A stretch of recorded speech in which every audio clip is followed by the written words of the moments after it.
Hello दोस्तों, स्वागत है आपका सक्सेना जी ब्लॉग के एक और वीडियो में। तो काफ़ी दिनों बाद वीडियो आ रहा है। तो आप लोगों ने आज तक जो भी क्वेश्चन पूछ रखे हैं जिनका रिप्लाई आप तक नहीं पहुंच पाया है, मैं कोशिश करूंगा इस वीडियो में मैं कंप्लीट कर दूं। और अगर आप चैनल पर नए हैं तो प्लीज़ चैनल को सब्सक्राइब कर लीजिए और बेल नोटिफिकेशन को प्रेस कर दीजिए। I hope audio and video both are clear.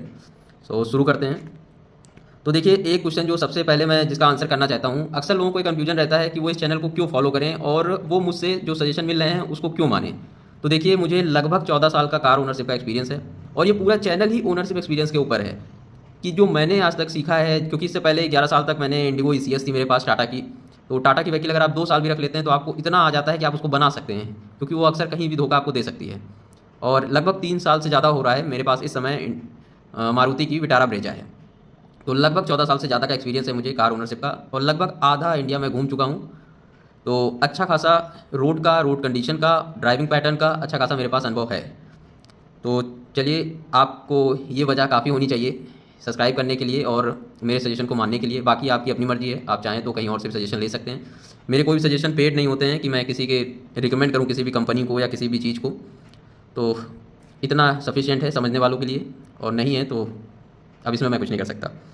तो चलिए, दूसरा एक क्वेश्चन आ रहा था आजकल कि जो एक अनलिमिटेड किलोमीटर वारंटी में जो एक ऑफर आता है, इसका मतलब क्या होता है। और ये मुझसे मल्टीपल लोगों ने पूछा और मैंने भी मल्टीपल लोगों से पूछा। जैसे कि मैं निकलता रहता हूँ, इस समय तो कुंभ का टाइम चल रहा है, तो बहुत सी गाड़ी वाले मिलते रहते हैं होटल पे या कहीं पर भी। जैसे मैं भी घूमता टहलता रहता हूँ, तो मैं बातों बातों में गाड़ी की बात होती है तो यही सब बातें होती हैं। तो लोगों को ये अंदाज़ा ही नहीं है कि जो कंपनियाँ ऑफर करती हैं कि अनलिमिटेड किलोमीटर, उसमें भी एक ट्रिक है। एक्चुअली अनलिमिटेड किलोमीटर का मतलब ये नहीं होता है कि आप जितना चाहिए उतना चला लीजिए। अनलिमिटेड किलोमीटर का मतलब होता है 1,20,000 किलोमीटर। जो लिखा होता है 8 साल या अनलिमिटेड किलोमीटर, तो अनलिमिटेड का मतलब ये नहीं है कि आप 5 लाख किलोमीटर चला लीजिए आपकी वारंटी चलती रहेगी, बिल्कुल नहीं। अनलिमिटेड का मतलब है पाँच, जैसे 8 साल और अनलिमिटेड किलोमीटर लिखा है, तो अनलिमिटेड का मतलब है 1,20,000 किलोमीटर केवल। तो ये बहुत बड़ा कैच है। आप देखते हैं जहाँ अनलिमिटेड किलोमीटर लिखा होता है वहाँ आगे एक स्टार लगा होता है, और जब आप कहीं किसी भी ब्रोशर में या कहीं पर भी देखेंगे तो आप नीचे जब स्टार खोजेंगे तो स्टार का मतलब लिखा होता है 1,20,000 किलोमीटर ओनली। तो ये कंपनियां केवल एक तरह से, ये एडवर्टीजमेंट पॉलिसी है उनकी एक तरह समझ लीजिए, कि आपको समझ में कुछ और आ रहा है और हो कुछ और रहा है। इसी तरह से बैटरी को लेके भी काफ़ी क्वेश्चन आ रहे थे। मैंने इससे पहले एक बार बताया था कि मैंने बैटरी चेंज कराई है अपनी एक्टिवा की। तो उसमें लोगों ने मुझसे पूछा कि आप पिछली बार भी बहुत जल्दी एक्टिवा की बैटरी चेंज कराए थे, इसकी रीज़न क्या है। तो देखिए, बैटरी ख़राब हो गई थी, और इसमें मैं बात करूंगा एक्साइड की, क्योंकि मेरे पास एक्साइड की बैटरी लगी है। उसमें 48 मंथ की वारंटी थी। लेकिन ऐसा नहीं होता है कि 48 मंथ तक बैटरी खराब होगी तो फुल वो एक्सचेंज करके देंगे, बिल्कुल नहीं। इसमें भी एक कैच है। कैच ये है, कंपनी ने आपको 48 महीने के लिए अपने साथ बांध लिया है, और उसके बाद भी जब आप चेंज करने जाएंगे बैटरी तो आप उन्हीं की लगवाएंगे, क्योंकि वो आपको डिस्काउंट ऑफर कर रहे हैं। जब बैटरी को पलटेंगे तो उस पर लिखा होता है कि 2 साल तक अगर बैटरी खराब होगी तो 100% रिटर्न हो जाएगी, मतलब एक्सचेंज करके नई बैटरी वो दे देंगे आपको। लेकिन 25 मंथ से 27 मंथ के बीच में अगर बैटरी खराब होती है तो 50% वो नई बैटरी पे जो उसकी MRP होगी उस पर डिस्काउंट करेंगे। तो जितनी बैटरी की कीमत होगी MRP, उस पर 50% डिस्काउंट कर देंगे, 50% आपको देना होगा। उसके बाद फिर से वो नई 48 महीने वाली वारंटी शुरू हो जाएगी। तो इस तरह से उनके ग्राहक भी बंधे हुए हैं और आपको भी लग रहा है कि आपको प्रॉफिट हो रहा है। और 28 मंथ से लेके 30 मंथ तक अगर हो जाएगा तो 45% का डिस्काउंट मिलने लगेगा MRP पे। फिर 31 से 33 मंथ हो जाएगा तो 40% का डिस्काउंट मिलने लगेगा। 34 से 36 मंथ हो जाएगा तो 30% का डिस्काउंट मिलेगा। इसे 37% से 39 मंथ हो जाएगा तो 25% का डिस्काउंट मिलने लगेगा। इसी तरह से 40% से 42 मंथ हो जाएगा तो 20% का डिस्काउंट मिलेगा। और लास्ट है 43 से 48 मंथ का हो जाएगा तो 15% का डिस्काउंट मिलेगा। तो अब ये मान के चलिए 1200 रुपये की बैटरी होती है, तो उसका 15% कितना हुआ, 10% हो गया 120, और 60 हो 180 रुपये। तो अगर आप बैटरी को नॉर्मल भी किसी को बेचेंगे किसी बैटरी की दुकान पे तो 200 रुपये तो देगा ही उस बैटरी के। तो कंपनी एक तरह से आपको बांध रही है, मतलब एक तरह से देखा जाए तो माइंड गेम है ये पूरा, कि आप उन्हीं की बैटरी फिर से खरीद के फिर से 48 महीने की वारंटी ले लेते हैं, और वो बैटरी फिर से 2-2.5 साल के अंदर खराब हो जाएगी, फिर से आप बदलेंगे उन्हीं को। और ये जो मैंने पढ़ के बताया, ये हर बैटरी के ऊपर अपना अपना लिखा होता है। जो आपके लिए वारंटी जब चेक होती है तो आपकी बैटरी पे जो लिखा होगा उसके हिसाब से होगा। ये मेरे एक्टिवा की बैटरी पे यही लिखा हुआ था, तो मैंने उस हिसाब से बता दिया, एक रेफरेंस के लिए बताया आपको। और तीसरी चीज़, इस समय सबसे ज़्यादा लोग मुझे पूछ रहे हैं कि उनकी गाड़ियों में चलते चलते अचानक से एक्सेलरेशन ज़्यादा होने लगता है, वो एक्सेलरेशन नहीं भी कर रहे हैं, मतलब एक्सीलेटर को नहीं भी प्रेस कर रहे हैं, तब भी गाड़ियाँ रेस ले रही हैं। ऐसा क्यों हो रहा है? देखिए, ये सब आपके पेट्रोल और डीजल की खराबी की वजह से होता है। अगर डीजल या पेट्रोल में कुछ मिक्सिंग ज़्यादा हो रखी होती है तो भी जो है गाड़ियाँ एक्सेलरेट ज़्यादा करने लगती हैं। तो उसमें से अक्सर आप देखते होंगे, गाड़ी में जब एक्सेलरेशन ज़्यादा हो जाता है तो आप किसी गैरेज पे ले जाते हैं तो जो ऑयल फिल्टर होता है उसको खोलता है, डीजल फिल्टर को खोलता है, और उसके नीचे से पानी दिखाता है कि देखिए पानी निकला है, और उसको फेंक देता है, और उसके बाद आपका एक्सेलरेशन नॉर्मल हो जाता है। तो इससे बचने का सबसे अच्छा तरीका ये है, जो पेट्रोल और डीजल भराते समय आप लोग जीरो चेक करते हैं, जो आपको पेट्रोल पंप वाला बड़े खुशी खुशी बताता है कि सर जीरो चेक कर लीजिए। तो जीरो चेक करने के साथ साथ आपको एक चीज़ और चेक करने की ज़रूरत है, वो होती है डेंसिटी। देखिए, डेंसिटी जो होती है वो टेम्परेचर और जो उसमें हाइड्रोकार्बन ब्लेंड होता है, मतलब मिक्स होता है, उसके हिसाब से होती है, इसलिए ये एक वेरिएशन में होती है। वेरिएशन मतलब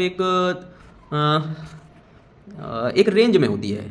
मतलब हर पेट्रोल के लिए और डीजल के लिए दोनों के लिए एक रेंज दी होती है। जैसे पेट्रोल के लिए 710 से 770 की एक रेंज होती है। तो आप चेक करिए जहाँ पेट्रोल भरा रहे हैं तो वहाँ पे क्या लिखा है डेंसिटी वाले में, ये 714 भी लिखा हो सकता है, कहीं पे 767 भी लिखा हो सकता है, लेकिन ये 710 से 770 के बीच में होना चाहिए। और अगर इससे ज़्यादा या इससे कम है तो बिल्कुल पेट्रोल मत डलवाइए, वो आपके लिए सही नहीं है। और इसी तरह के जो है पेट्रोल जो होते हैं, इनकी वजह से आपकी गाड़ी के इंजन में प्रॉब्लम आना शुरू होती है। इस तरह की जो प्रॉब्लम आप लोग फेस करते हैं। और इसी तरह से डीजल के लिए भी होता है। डीजल के लिए ये डेंसिटी 820 से लेकर 860 के बीच में होती है। तो अगर इससे कम है या इससे ज़्यादा है तो बिल्कुल भी डीजल को फिल ना कराइए, क्योंकि देखिए अगर आप खराब डीजल या ज़्यादा मिक्सिंग वाला डीजल पेट्रोल अपनी गाड़ी में डलवाते हैं तो इंजन के अंदर क्या होता है, जो एनर्जी आती है उसके लिए फ्यूल को बर्न होता है, फ्यूल बर्न होता है। तो फ्यूल बर्न होने के लिए फ्यूल इंजेक्टर खींचता है और air mass flow sensor air को खींचता है, और उसके बाद दोनों के मिक्सर से जो आपका चैम्बर होता है इंजन के अंदर, उसमें जो है फ्यूल को बर्न किया जाता है, उससे एनर्जी मिलती है, उससे गाड़ी चलती है। तो अगर ये सही मात्रा में एयर नहीं इनटैक हो रही है, मतलब नहीं खींच पा रहा है एयर मास फ्लो सेंसर, या आपका फ्यूल में कोई मिलावट है, तो भी आपकी गाड़ी में प्रॉब्लम आना शुरू हो जाती है। हाँ, एक क्वेश्चन ये भी बहुत लोगों का आता है कि उनका एवरेज अचानक से गिर गया है। एवरेज क्यों गिर रहा है? देखिए एवरेज गिरने का भी सेम ही रीजन है कि जो फ्यूल है वो बर्न होगा और उसके बाद वो एनर्जी प्रोड्यूस करेगा, उससे आपकी गाड़ी रन होती है। अगर उसमें जरा सी भी प्रॉब्लम होती है तो आपको आपके इंजन को अगर पावर मिलने में दिक्कत हो रही है तो आपकी जो है माइलेज गिरती जाती है। और काफ़ी लोग इसमें इंजन को ही केवल वो मानते हैं कि इंजन की प्रॉब्लम हो रही होगी। इसमें एयर मास फ्लो सेंसर का ही बहुत बड़ा रोल होता है। तो इसका ये है कि आपकी गाड़ी का जो एयर फिल्टर है वो क्लीन होना चाहिए। अगर एयर फिल्टर में आपके बहुत सी गंदगी घुस रही है तो आपको ये चेक कराना चाहिए कि आपका एयर मास फ्लो सेंसर सही है कि नहीं, उसमें कोई प्रॉब्लम तो नहीं आ गई है। आजकल तो OBD स्कैनर लगते हैं, कंपनियां जैसे ही आप पहुंचते हैं लैपटॉप लगा देती है, वो तुरंत स्कैन कर लेती है, उसमें पता चल जाता है कि आपके क्या एयर मास फ्लो सेंसर खराब है कि किसी और वजह से आपका माइलेज ड्रॉप हो रहा है। लेकिन जिन गाड़ियों में जो आप लोग बाहर एजेंसी के बाहर जो लोग सर्विस कराते हैं या इस तरह का, तो अगर उनके साथ ये दिक्कत आ रही है और गाड़ियाँ 7-8 साल से ज़्यादा पुरानी हैं तो एक बार एयर मास फ्लो सेंसर को खुलवाइएगा। और उसको वैसे तो एयर मास फ्लो सेंसर साफ़ करने के लिए केमिकल आता है, लेकिन अगर नहीं मिल रहा है तो पेट्रोल से उसको साफ़ कराइएगा और ड्राई होने दीजिएगा, मतलब उसे सूखने दीजिएगा, धूप में रख दीजिएगा, सूख जाए। जब वो सूख जाएगा तो पेट्रोल उसमें से उड़ जाएगा और वो क्लीन हो जाएगा, फिर आराम से उसको बनवा सकते हैं। एक ये रास्ता है। और एक कन्फ्यूजन बहुत ज़्यादा लोगों के अंदर बना रहता है, और इस अभी 5-6 दिन से मैं लखनऊ में था, तो बहुत पॉश एरिया में था, तो मैंने देखा कि बहुत से लोगों के पास मल्टीपल गाड़ियाँ थीं। मल्टीपल गाड़ियाँ से मतलब 3-3 4-4 गाड़ियाँ थी लोगों के पास। और मतलब पिछली बार जब मैं गया था तब भी वो वैसे ही खड़ी हुई थी, और इस बार जब मैं गया लगभग 3-4 महीने के डिफरेंस पे तो भी वो ऐसे ही खड़ी थी। और 3-4 दिन मैंने लगातार देखा तो कोई उसको पूछने वाला भी नहीं था, और वो गाड़ियाँ अपनी जगह से हिल तक नहीं रही थी, किसी को उसकी याद नहीं आती। तो एक चीज़ ये होती है, आप लोगों को ऐसा लगता है कि एक्सपायरी केवल खाने की चीज़ों में होती है, ऐसा नहीं है। पेट्रोल और डीजल में भी एक्सपायरी होती है। तो अगर आप किसी गाड़ी में पेट्रोल फुल करा के रख दे रहे हैं और वो पेट्रोल 6 महीने से ज़्यादा भरा हुआ है उसमें, तो वो पेट्रोल ख़राब हो जाएगा। तो अगर आप ख़राब पेट्रोल के साथ गाड़ी को चलाएंगे तो सीधी सी बात है, इंजन के अंदर वो बर्न कायदे से नहीं होगा और आपके इंजन को ही नुकसान पहुंचाएगा। अक्सर देखिए इंजन के अंदर बहुत से स्लैच हो जाते हैं, मतलब क्या बोलें, गंदगी काफ़ी ज़्यादा निकलती है। कभी कभी इंजन जब खुलता है बहुत सालों बाद, जब इंजन में प्रॉब्लम आती है, तो जब इंजन को खोला जाता है तो उसमें देखिए किनारे किनारे बहुत गंदगी जमी होती है। ये सब फ्यूल की वजह से ही होती है। आप ख़राब ईंधन के साथ अगर गाड़ी चलाएंगे तो आपके इंजन में प्रॉब्लम आना शुरू हो जाएगी। तो एक चीज़ का ध्यान रखा कीजिए कि जैसे और चीज़ों की एक्सपायरी होती है वैसे ही पेट्रोल और डीजल की भी एक्सपायरी होती है। तो पेट्रोल के लिए ये 3 से 6 महीने के बीच होती है, क्योंकि जैसे बहुत ज़्यादा टेम्परेचर पे अगर आप रहते हैं, ऐसी जगह पे आप रहते हैं जहाँ टेम्परेचर बहुत ज़्यादा होता है, जैसे गर्मियों के टाइम में उत्तर प्रदेश में टेम्परेचर बहुत ज़्यादा होता है, तो आपका पेट्रोल 3 महीने से 6 महीने के बीच में खराब होता है, तो लगभग 3 महीने में भी खराब हो सकता है। और आप किसी ठंडी जगह पे रहते हैं जहाँ पे टेम्परेचर 20 डिग्री से कम रहता है, तो वहाँ लगभग 6 महीने तक आपका पेट्रोल सही रहता है। और यही डीजल के लिए ये सेल लाइफ जो होती है इसकी 6 से 12 महीने होती है। तो ये भी टेम्परेचर पे डिपेंड करता है। अगर आप कम टेम्परेचर वाली जगह पे रह रहे हैं तो ये 12 महीने अपर लिमिट को टच करेगा, और अगर आप ज़्यादा टेम्परेचर वाली जगह पे रह रहे हैं तो ये 6 महीने हो जाएगा। तो अगली बार से जब बाहर कहीं जाइए या अपनी गाड़ी में पेट्रोल और डीजल डलाइए तो इस चीज़ का ध्यान रखिए कि उसको कंज्यूम करते रहिए। ऐसा ना हो कि 6 महीने 7 महीने गाड़ी खड़ी हुई है और पेट्रोल और डीजल उसका ख़राब हो जाए और आप उसको यूज कर लें। एक काफ़ी ज़्यादा रील आप लोग मेरे साथ शेयर कर रहे हैं। वैसे तो मैं सारी रील के बारे में नहीं बात कर सकता हूँ, आप लोग बहुत अर्जी फर्जी रील भी मुझे भेज रहे हैं। देखिए आप लोग फॉलो तो कर नहीं रहे हैं इंस्टाग्राम पे मुझे, लेकिन आप लोग क्वेश्चन भी बराबर से पूछ रहे हैं और रील भी भेज रहे हैं। तो अगर पसंद आ रहा है कंटेंट तो आप उसको फॉलो भी तो करिए, मुझे भी तो लगे कि कोई फ़ायदा हो रहा है आपको। उसमें फॉलो तो एको नहीं बढ़ रहे हैं, रीच बढ़ रही है, व्यू बढ़ रहे हैं, लेकिन फॉलो नहीं बढ़ रहे हैं, कमेंट भी आप लोग बराबर से कर रहे हैं। तो चलिए वापस आते हैं टॉपिक पे। तो जो आप लोगों ने रील एक भेजी मुझे जिसमें सीएनजी गाड़ियाँ ब्लास्ट हो रही हैं, मल्टीपल लोगों ने मुझे भेजा कि देखिए ये सीएनजी गाड़ी ब्लास्ट हो रही है, ये सीएनजी गाड़ी ब्लास्ट हो रही है। देखिए आज के टाइम में सीएनजी गाड़ियों की संख्या बहुत ज़्यादा है और ब्लास्ट हो रही हैं लिमिटेड गाड़ियाँ। तो सोचने वाली बात है कि सीएनजी तो प्रॉब्लम नहीं है इसकी प्रॉब्लम क्या है फिर? इसकी प्रॉब्लम है पुअर हैंडलिंग। और आप लोग जो मैं बार बार बोलता हूँ, जिसको लेके काफ़ी बार मेरा झगड़ा भी कई लोगों से ऑनलाइन हो चुका है, कि मैंने एक वीडियो डाला था कि जो आप लोग बाहर से एक्सटर्नल फिटिंग कराते हैं सीएनजी की पेट्रोल गाड़ी खरीदने के बाद, वो नहीं करानी चाहिए। तो काफ़ी लोगों ने उस पर ऑब्जेक्शन किया कि आपकी गाड़ी में अगर प्रॉब्लम आई तो क्या सबके में आती है? तो देखिए, मैक्सिमम लोगों में ये प्रॉब्लम आती है। मैक्सिमम गाड़ियां मैंने देखी हैं जो बाहर से एक्सटर्नल फिटिंग हुई है और उसमें चेक इंजन लाइट हमेशा जलती रहती है।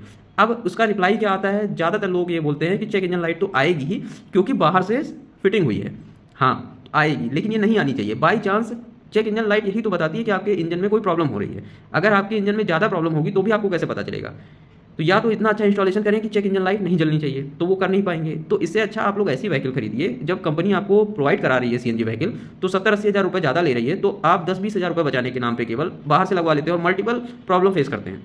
इससे अच्छा तो ये है कि आप कंपनी से ही खरीदिए। एक तो आपकी वारंटी बनी रहेगी, दूसरी आपको कुछ प्रॉब्लम आती है तो कंपनी उसको डील करेगी। और जो फिटिंग होती है, वो फिटिंग अगर आपकी जरा सी भी कहीं से लीक करती रहती है तो जो ब्लास्टिंग वाली प्रॉब्लम आती है वो आने लगती है कि कार ब्लास्ट हो जाती है। एक रीज़न तो उसकी फिटिंग ही है कि जो है आप लोग एक्सटर्नल फिटिंग जो कराते हैं वो प्रॉपर नहीं होती है, इसकी वजह से कार ब्लास्ट होती है। और जो मल्टीपल व्हीकल आप लोग दिखाते हैं, मतलब भेजते हैं कि ये गाड़ी ब्लास्ट हो गई, ये गाड़ी ब्लास्ट हो गई, तो देखिए जो गाड़ियाँ सीएनजी में आती ही नहीं है वो गाड़ियाँ ब्लास्ट हो रही हैं अगर, तो आप समझिए कि कैसे हो रही हैं। बाकी ऐसा नहीं है, सीएनजी गाड़ियाँ कम है मार्केट में, बहुत हैं, लेकिन सब नहीं ब्लास्ट होती हैं। दूसरी चीज़ क्या है, सीएनजी गाड़ियों के साथ कुछ रिस्ट्रिक्शंस होती हैं, उनको भी फॉलो करना चाहिए। अगर आप कोई सीएनजी गाड़ी चला रहे हैं, सीएनजी गाड़ी या कोई नॉर्मल गाड़ी भी चला रहे हैं, तो अगर वो हीट करने लगे, जैसे अगर आप आज के टाइम में लोग चलते हैं तो 500-500 किलोमीटर लगातार चलते रहते हैं क्योंकि गाड़ियाँ चलाने में इतनी लाइट होती हैं, क्लच इतना लाइट होता है कि दिक्कत नहीं होती है।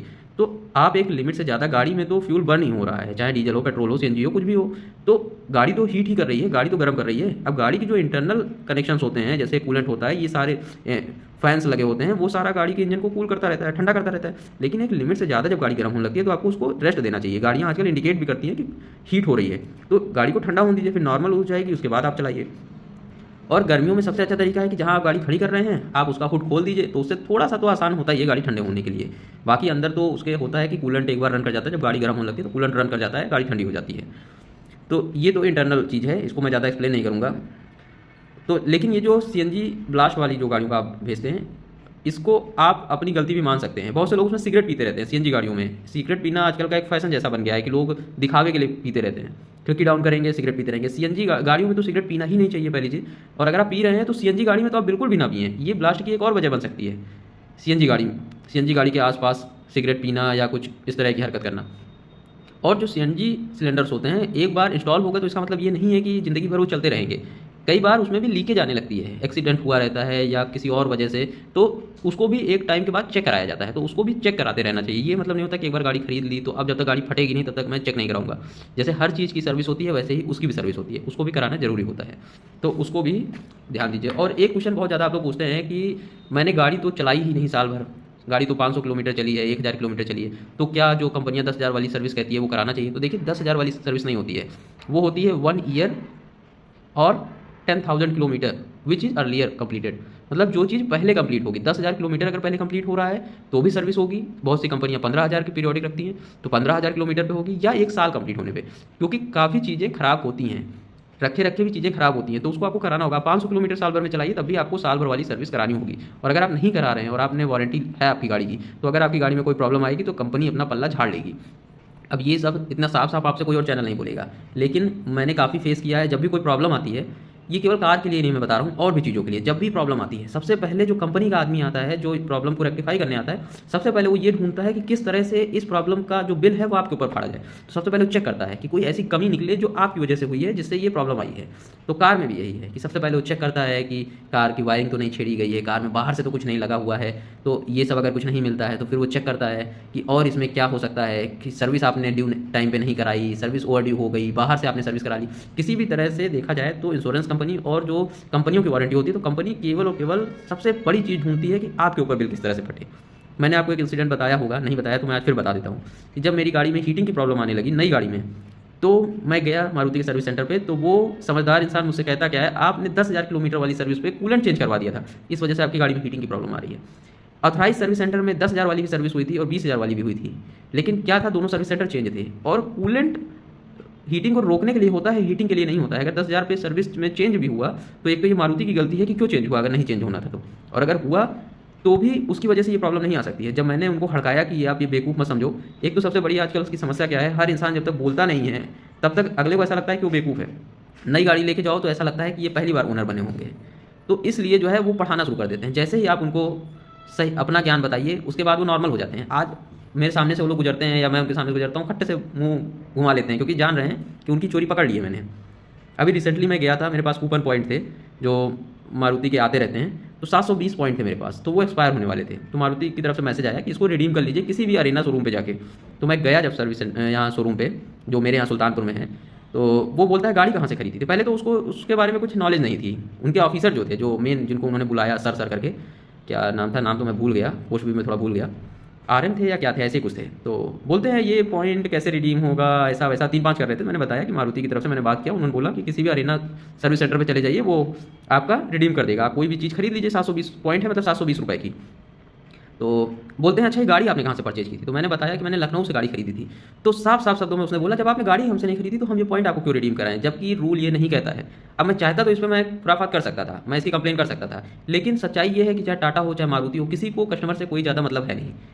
मतलब आजकल क्या है कि बस एक बार गाड़ी बिकनी चाहिए। मेन मोटिव आज के टाइम पे यही है, सर्विस सेंटर से लेके सेल्स तक सारी टीमों का एक ही काम है, गाड़ी बस बिकनी चाहिए। आपने गाड़ी का पेमेंट कर दिया, उसके बाद आप कौन वो कौन, फिर वो घुमाने वाला प्रोसेस शुरू हो जाता है। हाँ, जहाँ से मैंने गाड़ी खरीदी है वो लोग इस तरह का उन्होंने नहीं किया। मैंने उनको फ़ोन किया तो उसने बोला कि मेरी बात कराइए, लेकिन मैंने कहा बात करने से भी अब कोई फ़ायदा नहीं है। तो मैंने उसको फ़ोन पे ही, उसने मुझे अपने जो एसेसरीज मैनेजर था उसका नंबर दिया और बोला कि आप इनसे बात करके आप परचेज कर लीजिए और ये कूपन आपका OTP दे दीजिएगा, कट जाएगा और रखा रहेगा यहाँ पर। तो मैंने वही चीज़ किया, मैंने ऑनलाइन जाके परचेज करके उसको फ़ोन से बता दिया कि मैं रखे रहिए, मैं 2-3 दिन बाद आके ले जाऊँगा। लेकिन ये प्रोसेस जो भी हो, ये चीज़ मुझे सही नहीं लगी कि कंपनी जब एक है तो कंपनी की पॉलिसी जो है सब पे लागू होनी चाहिए, और लागू होती है। तो इस तरह से किसी भी शोरूम का मैनेजर ये नहीं बोल सकता कि आपने हमसे नहीं खरीदा इसलिए हम आपको क्यों आपके साथ जो है टाइम वेस्ट करें। तो ये चीज़ें आपको जो मैं बताता हूँ, ये पूरा सच सच वाली मैं चीज़ें बताता हूँ, ये मेरा एक्सपीरियंस जो रहता है, और ये किसी और के साथ नहीं, ये सेम जो मेरे साथ हुआ रहता है मैं वही आपको बताता हूँ इस चैनल पे। इस समय एक और क्वेश्चन काफ़ी ज़्यादा आ रहा है कि आप लोग जब ट्रैफिक में बहुत ज़्यादा, इस समय ट्रैफिक बहुत ज़्यादा लग रहा है, जितने लोग प्रयागराज के अगल बगल होंगे उनको ये चीज़ पता है कि ट्रैफिक बहुत हो रहा है, और ट्रैफिक में अचानक गाड़ियाँ जो है आपकी हीट कर जा रही हैं। क्यों कर जा रही हैं? देखिए, इसकी मेन वजह आप खुद हैं। आपकी गाड़ी की जो ड्राइविंग की जो टेक्निक है वो गलत है। गाड़ी की ड्राइविंग टेक्निक गलत का मतलब ये है कि बहुत से लोग जाम में भी क्लच के ऊपर पैर रखे रहते हैं लगातार। ऐसा नहीं करना है। आपको स्पेस मिल रहा है, आप चलाइए, आप फर्स्ट गियर में चलाइए ना। अगर आपको डिस्टेंस ज़्यादा नहीं मिल रही, स्पीड नहीं मिल रही, फर्स्ट गियर में चलाइए, क्लच दबाइए, गियर चेंज कीजिए, क्लच पे से पूरा पैर हटा लीजिए, ब्रेक और एक्सीलेटर से गाड़ी चलाइए। देखिए, अगर आप लगातार, जैसे 45 मिनट का जाम है, अगर आप 45 मिनट क्लच के ऊपर पैर रखे रहेंगे तो क्लच आपका गर्म हो रहा होता है। गर्म हो रहा होता है तो एक तो गाड़ी के ऊपर भी लोड आता है, क्लच से भी जो है दिक्कत होती है। Clutch brake, clutch brake, clutch brake आप ये करते रहते हैं लगातार, तो उससे भी जो गाड़ी है वो हीट करना शुरू कर देती है, और ज़्यादातर लोगों की गाड़ियाँ इसीलिए हीट कर रही हैं। तो इन चीज़ों से बचिए कि गाड़ी चलाने की जो टेक्निक है उसको थोड़ा चेंज कीजिए। और बहुत से लोग इस समय जब हैवी ट्रैफिक में घुस रहे हैं तो वो परेशान हो जा रहे हैं। जब मल्टीपल गाड़ियों के उसमें खड़े हो रहे हैं, जैसे 3-4 लेयर गाड़ियाँ खड़ी हैं, मतलब 3-4 लेन में, और आप बीचों बीच लेन में फंस रहे हैं तो परेशान हो रहे हैं। तो देखिए, न्यू ड्राइवर्स के लिए सबसे अच्छा होता है जो डिवाइडर से लगी हुई लेन होती है उस पर रहिए, राइट साइड वाली लेन को पकड़ के खड़े होइए। देखिए, अगर आप डिवाइडर की तरफ वाली लेन पे हैं तो आपको केवल लेफ्ट साइड को जज करना है, और अगर आपका लेफ्ट साइड कमजोर है जज करने के लिए तो आप बिल्कुल लेफ्ट साइड वाली लेन पे खड़े होइए, तो आप अपने साइड को जज कर पाएंगे। ये एक प्रैक्टिकल चीज़ है। देखिए, वैसे तो अगर आप गाड़ी चला रहे हैं नेशनल हाईवे पे तो आपको आपकी गाड़ी का पूरा अंदाजा होना चाहिए, लेफ्ट में कहाँ तक है, राइट में कहाँ तक है। लेकिन अगर आपको थोड़ी सी जजमेंट में प्रॉब्लम है, आप कभी कदार 6 महीने 4 महीने में एक बार गाड़ी चलाते हैं, तो ये प्रॉब्लम आना जेन्युइन है। तो इसका सबसे अच्छा तरीका यही होता है कि एक साइड की, देखिए दोनों साइड गाड़ियाँ जब चलती रहती है, आप बीचों बीच फंस जाते हैं तो दिक्कत क्या होती है, आपको दोनों साइड देखना होता है। और वो जजमेंट आपकी अगर कमज़ोर है तो आप एक तरफ वाली रखिए कि जिधर आपकी मजबूत पकड़ है उधर की तरफ चलिए। अगर आप लेफ्ट अच्छा जज करते हैं तो आप राइट साइड कॉर्नर पे चलिए ताकि लेफ्ट जज करते रहिए, और अगर आप लेफ्ट अच्छा जज कर लेते हैं तो राइट साइड बिल्कुल चिपक के चलिए कि आप लेफ्ट को जज करते चलेंगे। एक चीज़ ये हो गई। दूसरी चीज़, गियर के साथ जो सिंक्रोनाइजेशन होता है उसको बेटर करने की ज़रूरत होती है। अगर आप हाई स्पीड में, जैसे अभी मैं 11 को जा रहा था, अचानक से नीलगाय दौड़ गई गाड़ी के आगे, और जो लोग मुझे जानते हैं समझ रहे हैं कि रफ्तार कितनी रही होगी, तो 100+ की स्पीड में अचानक से नीलगाय आ गई। तो अगर मैं फुल ब्रेक के कंट्रोल के साथ अगर सोचूं कि गाड़ी को रोक लूँगा तो ये मुश्किल काम है। इसका सबसे अच्छा तरीका है कि जैसे ही मैंने ब्रेक को हाफ प्रेस किया उतनी देर में मैंने जो है गियर 5th से उतार के 3rd तक पहुँच गया था मैं, और 10 सेकंड के अंदर मैं गाड़ी को स्टॉप कर लिया। गाड़ी स्टॉप होती है, ऐसा नहीं है कि गाड़ी नहीं रुकती है। आजकल की अगर गाड़ियाँ ABS होने के बाद भी नहीं आप रोक पा रहे हैं तो सोचिए जब 2011-12 में जो गाड़ियाँ होती हैं जिसमें ABS नहीं होती थी, वो ब्रेक मारती थी तो चीं से आवाज़ आती थी, पूरी रोड पे पता चल जाता था 70-80 की रफ्तार में आप जा रहे हो, अचानक से इमरजेंसी ब्रेक मारिए, सबको पता चल जाता था कि इस गाड़ी वाले ने कुछ इमरजेंसी ब्रेक मारा है। आज नहीं पता चलता है। क्यों? क्योंकि ABS भी वर्क करता है। आप ABS जब आप पैनिक प्रेस करते हैं ब्रेक को तो एबीएस समझ जाता है कि ये गाड़ी रोकना चाहते हैं, कोई इमरजेंसी है, तो एंटी लॉक ब्रेकिंग सिस्टम अपने हिसाब से ब्रेक को अप्लाई कर देता है। तो कुछ चीज़ें हैं जो अच्छी हुई हैं। बाकी आप लोग जो पूछना चाहें आप इस कमेंट में पूछ सकते हैं। बाकी अगर आप इंस्टाग्राम यूज़ करते हैं तो आप सक्सेना जी ब्लॉग इंस्टाग्राम पे सर्च कर सकते हैं और उस पर क्वेश्चन अपने पूछ सकते हैं। Thank you for watching Saxena ji blogs.